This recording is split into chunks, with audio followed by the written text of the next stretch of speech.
With the WINN FM News, I am Kevin Brown. And I am Yolana Weeks. Our top stories. The Nevis Renal Society intensifies awareness campaign on World Kidney Day 2025. Lamat to make a significant return mission to St. Kitts and Nevis. Statistics, the unsung hero in societal decision-making. Guyana Vice President challenges Mohammeds to show evidence of government transactions. St. Lucia's Citizenship by Investment Minister explains difference between CIP Economic Fund and Sovereign Wealth Fund. Internationally, European Union winemakers fear hammering from Trump's 200% tariffs. Now, the details. Kidney foundations, societies of nephrology, and hemodialysis patients around the world gathered to celebrate World Kidney Day on March 13.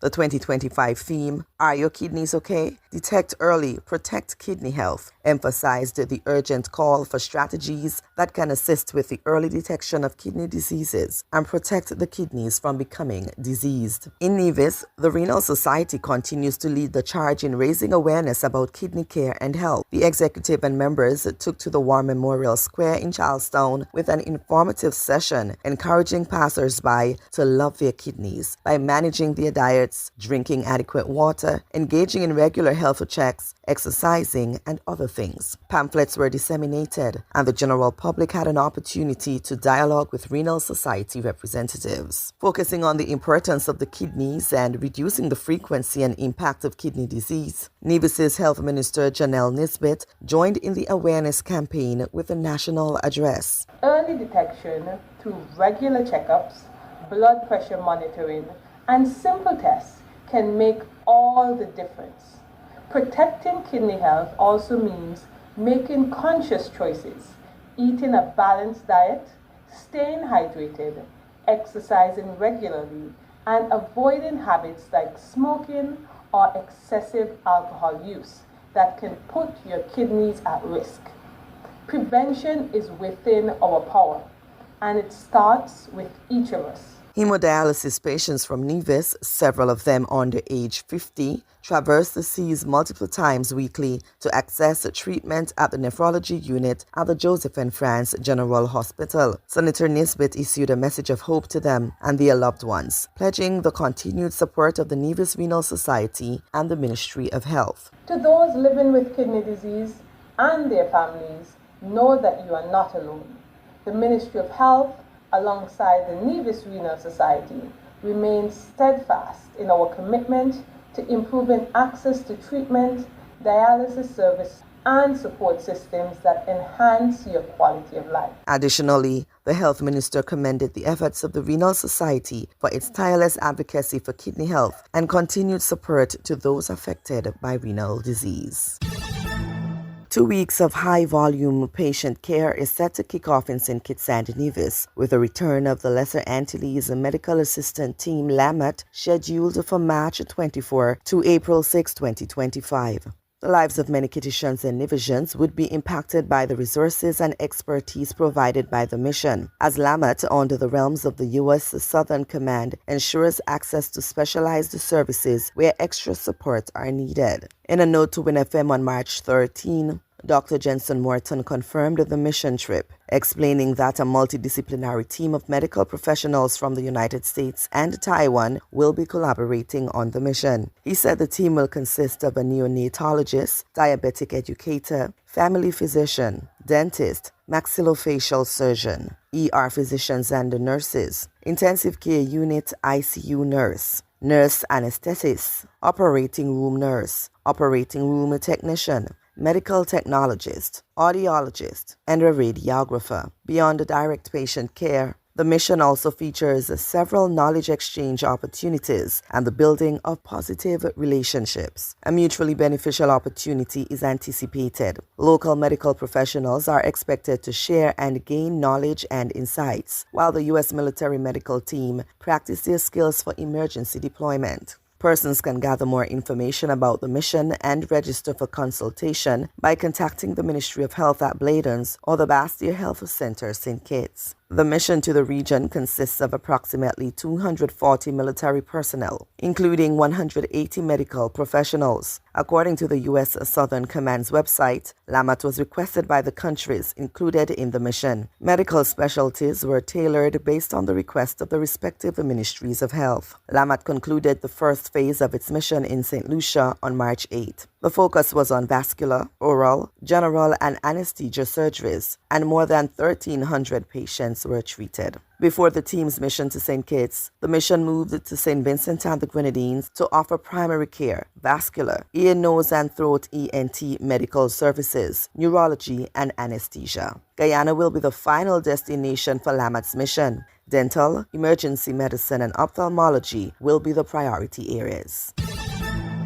In an era increasingly shaped by data, statistics' significance in guiding critical decisions has never been more pronounced. Dr. Leah Sahili, a data specialist within the Research, Statistics, and Data Analytics Department of ECCB, recently emphasized the pivotal role of statistics in shaping societal outcomes. Speaking on ECCB Connects Season 27, Episode 9, Dr. Sahili underscored that statistics are at the core of the most impactful societal decisions, highlighting their pervasive influence on various facets of modern life. Dr. Sahili elucidated how governments leverage statistical data from diverse sectors, including health, education, and national security, to formulate public policies to enhance citizens' well-being. Addressing the common perception of statistics as intimidating and complex, Dr. Sahili demystified the field and illustrated its relevance in everyday scenarios. When you go to a restaurant, you want to know what's the most popular dish. That's statistics.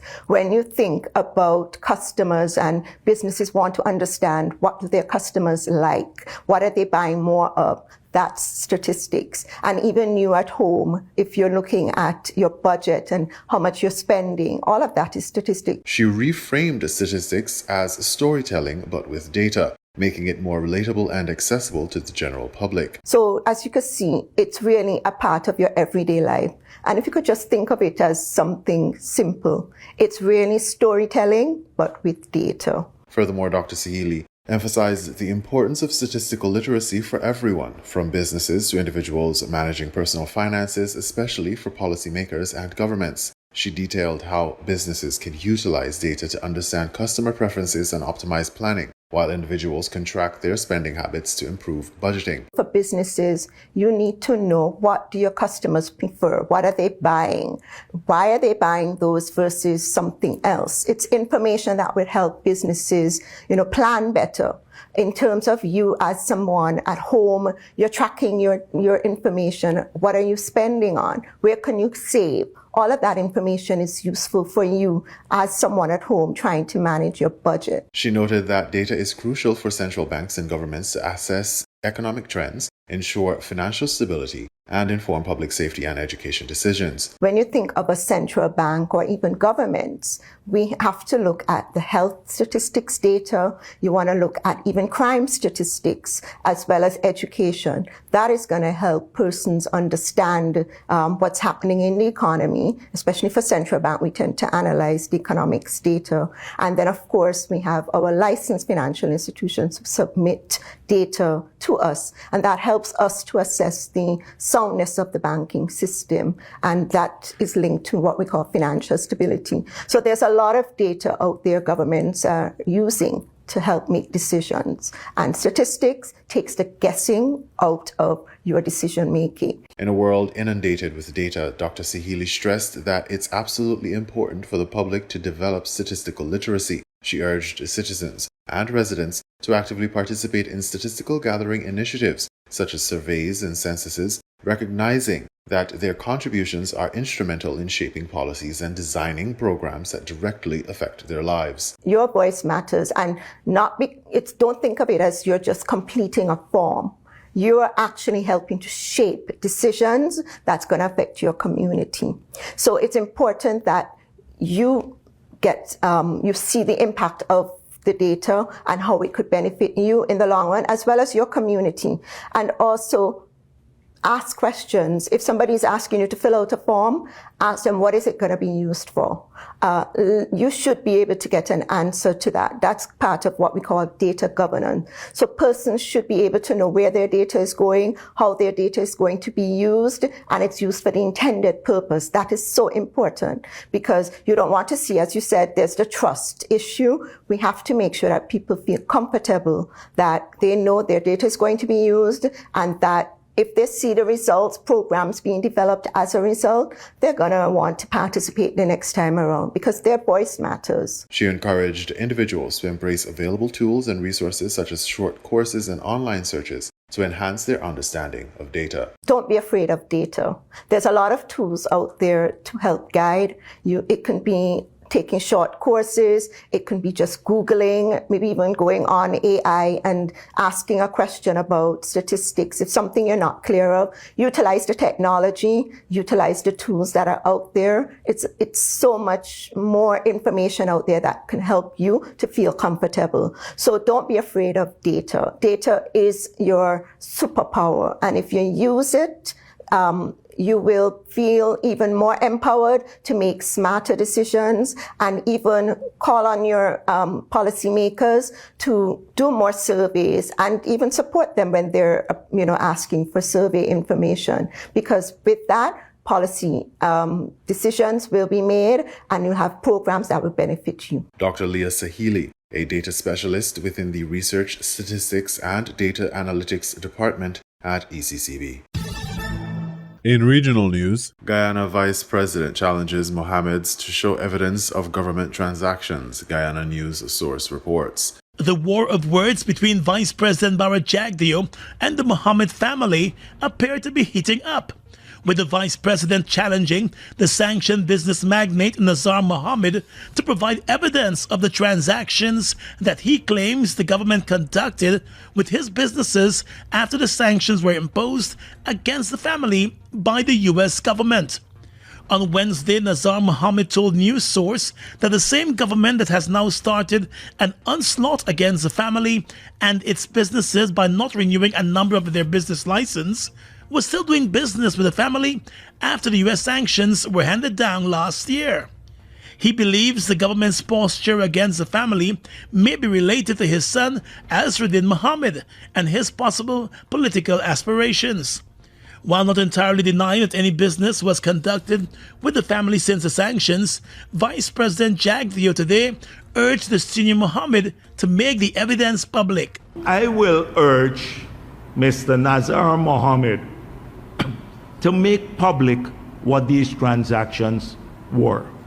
I will urge him, since he has this information about 3 major business transactions that were done in the last year since he was sanctioned, he should release the information, what this is about, since we are all for transparency. Mr. Jagdeo said he will review the issue in detail if Mr. Mohammed releases evidence of the government conducting business with the family after the U.S. sanctions. Mr. Jagdeo also justified the government's decision to cut off all business ties to the family, reiterating that many Guyanese would be at risk should the government continue to cozy up with the sanctioned family. So I'm hoping he would release them. I'm calling on him, like I did last week, to release what they are, what they are. On the issue of the Guyana Revenue Authority now demanding an additional $900 million in taxes on 4 cars imported 4 years ago by the Mohammeds, Mr. Jagdeo said there is no vindictiveness with the GRA's move. The Mohammeds have accused the Vice President of being behind the GRA's demand, which they plan to challenge in court. Mr. Jagdeo said it was Azruddin Mohammed who made the issue public when he published the records of taxes paid for the vehicles and drew the GRA's attention. I don't even know how much a Lamborghini costed until this matter came up. We didn't know what he paid here. I didn't know what he paid to GRA. I saw this. GRA itself saw it, and they responded. He brought the matter to the fore. So now that GRA, I see he says he wants to hire a lawyer because it was 4 years ago. The Vice President said the act provides for proceedings to be filed under the customs law within 5 years after the date of the offense. He said there was an underdeclaration of the costs for the vehicles. The Mohammeds have complained about the U.S. sanctions and the impact of those sanctions on the family and their businesses. In the past months, the government of Guyana has refused to renew a number of licenses for the Mohammed family, including their cambio and shipping operations. The Mohammeds have said the U.S. sanctions should not affect them doing business in their own home country. St. Lucia's Citizenship by Investment Minister explains difference between CIP Economic Fund and Sovereign Wealth Fund. HTS St. Lucia has that story. But he wants to give the impression that there is no need for a sovereign wealth fund in St. Lucia because we have the National Economic Fund. We already have the National Economic Fund. Opposition leader Alan Chasney remains firmly opposed to the establishment of a sovereign wealth fund, raising concerns about potential duplication of efforts and insufficient oversight. During the debate on the legislation on Tuesday, the former Prime Minister and current Micoud South MP argued that the existing National Economic Fund, which receives donations from the Citizenship by Investment program, is adequate, asserting that it fulfills similar functions to those proposed by the Sovereign Wealth Fund. In contrast, Castries South MP Dr. Ernest Hilaire, in his remarks in the House, sought to clarify the key differences between the two funds. Mr. Speaker, the National Economic Fund is not a sovereign wealth fund, cannot function like a sovereign wealth fund. It does not adhere to the principles. The National Economic Fund is a funding source for the government of St. Lucia for its debts, for its functioning and its operations. That is totally contrary to what a sovereign wealth fund is. And if you look at section 52 of our proposed legislation, it is very clear, Mr. Speaker, very clear. The assets of the fund shall not be used to provide credit to the government, public enterprises, private sector entities, or any person or entity, and B, as collateral for debts, guarantees, commitments, or other liabilities of other persons or entity, whether public or private. So you could see there's a vast difference between the National Economic Fund and the Sovereign Wealth Fund that we seek to establish. Dr. Hilaire emphasized that the Sovereign Wealth Fund is fundamentally distinct from other types of funds, including hedge funds, countering the analogy made by the Micoud South MP. He pointed out that the Sovereign Wealth Fund is intended for long-term savings and investments aimed at weathering economic downturns, in contrast to the National Economic Fund, which is used for routine operational expenses. We must learn as a country and as individuals, as families, that we must always find some money to save, Mr. Speaker. Despite the fact that we still have needs, you must always put money aside for the future, Mr. Speaker. And I think our parents would have practiced that so often, no matter how hard things are at home. They always put a little $10 aside, put it in the bank. Because, Mr. Speaker, there will come a rainy day, Mr. Speaker. And you need to learn to put monies aside for those days. It is not the same as a pension fund, the same as NIC. NIC has liabilities on it because NIC has an obligation to pay people their pension when the time arises. That is not a sovereign wealth fund. The sovereign wealth fund is about taking the monies, the savings, Mr. Speaker, and investing it, Mr. Speaker, to make sure that the future generations, the generations that are yet born, Mr. Speaker, will have some savings, Mr. Speaker. The investment minister praised the ingenuity and creativity behind the SWF's functions and objectives, particularly highlighted its provisions for climate adaptation and the ability to channel donations from the Citizenship by Investment program into the Sovereign Wealth Fund. We have identified ways and means in which the fund can be capitalized. In this legislation, we speak of monies, Mr. Speaker.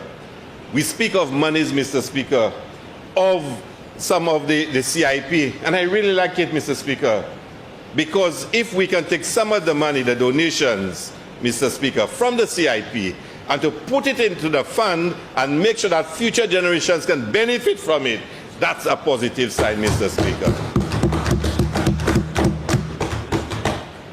That's a positive side, Mr. Speaker, that we are taking some of those monies now, Mr. Speaker, and putting it aside for the future, Mr. Speaker. There also speaks of, Mr. Speaker, proceeds from sale of assets, Mr. Speaker, that we can get some monies from the sale of assets and put it, Mr. Speaker, in the Sovereign Wealth Fund. And the other point, contributions, Mr. Speaker. The member from Ansari Canris, the member from Castries East will tell you that we can leverage, Mr. Speaker, in this present historical period, we can leverage, the desire for us to ensure that we have climate adaptation and mitigation measures in place, Mr. Speaker, to get support that we can put into that fund, Mr. Speaker, for the future generations, Mr. Speaker. Because if climate change, Mr. Speaker, undermines our survival possibilities, Mr. Speaker, we have to be able, in a very engaging way, say to the international community, the international interest, that yes, we are prepared to do X, Y, and Z to save this earth, Mr. Speaker, in exchange for support from them, Mr. Speaker. And those monies go into the Sovereign Wealth Fund. The opposition leader has also voiced strong objections to the finance minister overseeing the board that governs the SWF. However, the incumbent administration maintains that this is standard procedure. The Philip J.P. administration asserts that the SWF will adhere to the Santiago principles, which are designed to promote good governance, transparency, and prudent investment practices for such investment vehicles. Joachim Duplessis, HTS News Force. We now bring you these international reports. European winemakers are concerned.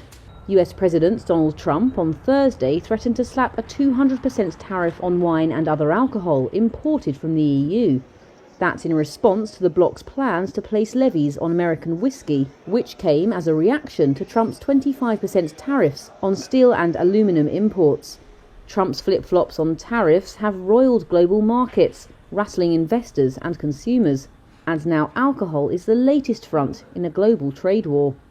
Italian winemaker and seller Rosa Costantini fears tariffs could stop her selling abroad, which would cause her, quote, big trouble. The problem is that getting a deal with Trump is something, it seems to me, that has become very difficult. They have to make the deals though. We are poor people who do not count. We suffer.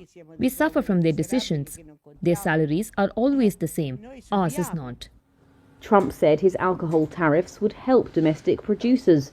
But US importers and distributors said it would lead to lost sales, layoffs and shuttered businesses. Bordeaux here, a whole row. The owner of a New York wine shop, Mario Duta, has rows of French wines and spirits. He called for politicians to, quote, act like grown-ups and find a common ground. This is not beneficial for anybody. We cannot price items, we cannot buy inventory based on speculations. Distributors, the people that are selling us the product, they don't know how much inventory to hold on to because nobody wants to pay 2-3 times more than what they would be paying today in a month from now. So it's a really hard place to be. According to a US trade group, the EU accounted for roughly 40% of all spirits exports in 2023. And a European trade group found the United States accounted for 31% of EU wine and spirits exports. Iran has publicly rejected the US's offer of negotiations over its nuclear program, but for the country's clerical leaders, hammering out a new deal with the US and easing sanctions may be the lesser of two evils. Despite a deep distrust in the US, Tehran is increasingly concerned that public anger over economic hardships could erupt into mass protests. That's according to Iranian officials, who also say that behind closed doors there's a willingness to strike a new deal with Washington. Officials are concerned about cutting off all diplomatic avenues. They fear it might further fuel public discontent against Supreme Leader Ayatollah Ali Khamenei. President Masoud Pezeshkian has also repeatedly expressed anxiety about the economy, stating that the situation now is more challenging than during the Iran-Iraq war in the 1980s. It is a step away from the specter of conflict. Iran's weak economy pushed it to back the 2015 nuclear deal, leading to the lifting of Western sanctions and an improvement in economic conditions. But President Donald Trump pulled out of the agreement in 2018 and reinstated US sanctions. Can't let him have a nuclear weapon. Now he wants to renegotiate the deal to prevent the country's development of nuclear weapons. In order to force Iran's hand, Trump has now introduced new sanctions on Iran's oil industry as part of his so-called maximum pressure campaign. But Khamenei has publicly rebuffed Trump, saying Iran will not be bullied into negotiations. Iran's rulers are also facing a string of other crises, including energy and water shortages, a collapsing currency, and growing fears of an Israeli strike on its nuclear facilities. The Iranian rial has shed more than 90% of its value against the dollar since sanctions were reimposed in 2018, and official inflation hovers around 40%. What's more is that based on Iranian state media reports, there were at least 216 demonstrations across Iran in February. The protests are largely focused on economic hardships, including low wages and months of unpaid salaries, according to the reports. Iran has staved off economic collapse largely thanks to China, the main buyer of its oil and one of the few nations still trading with Tehran, despite sanctions. Dave Andrione used to love his Tesla. Now he's getting ready to sell it. Why?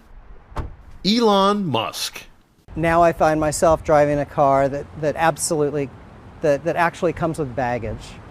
And it's baggage that embarrasses me. I think Elon Musk is bad for our country. And I don't like to drive a car that essentially has intolerance written all over it. For years, Tesla CEO Musk was heralded as a genius in financial and investor circles. But Musk's extraordinarily powerful role in the Trump administration has radically changed that perception. The Musk brand has become toxic for Tesla. I think it's a moment of truth. I think for Musk that this has really been a brand issue that if it continues would cascade. Since the beginning of the year, Tesla shares have lost nearly half of their value, a loss of approximately $528 billion. Sales have decreased worldwide. They're down 6% in the U.S. for February versus the same month last year, and they've plummeted 49% in China, 71% in Australia, and 76% in Germany. Stop Musk now! It's not just sales. Across the country, protesters have turned up at Tesla showrooms. Some people have gone even further, smashing windows, setting vehicles and charging stations on fire in acts of politically inspired destruction. Because they're harming a great American company. This week, Musk and Trump turned the White House lawn into an ad hoc Tesla showroom to boost the brand. But one of Tesla's problems is that it is, or at least was, popular with educated urban dwellers who buy electronic vehicles in part to help slow climate change.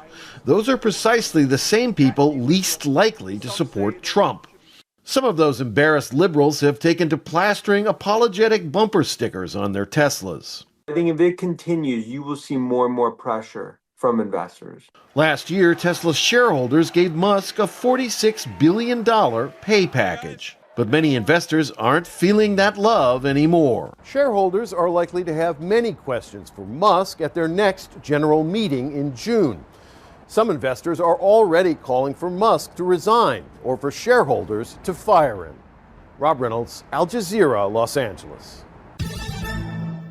The US Commerce Secretary has said a recession would be worth it to get President Trump's policies in place. But is that likely to happen? This is Macro Matters, and we're talking recession fears. A US slowdown looked unlikely at the start of the year, but now it's back in the conversation as the uncertainty around tariffs has shaken stock markets and made consumers nervous. Gregory Dacko is chief economist at EY. Gregory, is there yet any hard data that makes you think the recession risk has risen?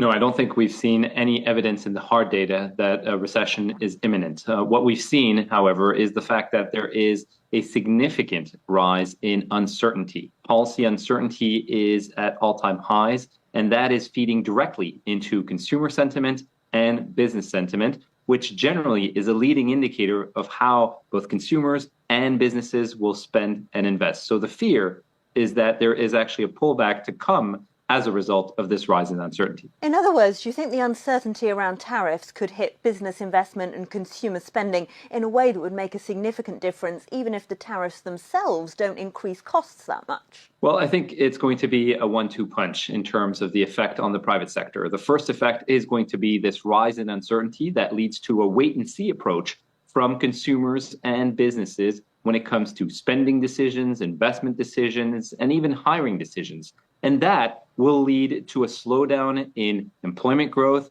income growth, and in turn lead to further reductions in consumer spending and business investment activity. When the tariffs are implemented, that will lead to heightened inflationary pressures that will be demand destructive, and that's another shock that will likely weigh on the U.S. economy. Does that mean you see potentially the prospect of lower growth and higher inflation, that spectre of stagflation? That's the fear. The fear of stagflation is one that we're all extremely worried about because we have an environment where you could potentially see something that we haven't seen in about 50 years, an environment where higher inflation is generated by the tariffs and by this massive supply side shock, at the same time as we're seeing demand destruction resulting from higher prices and still high interest rates. I would note that in this environment, policy uncertainty could very well filter onto financial markets and lead to heightened financial market volatility with downward pressure on stock prices,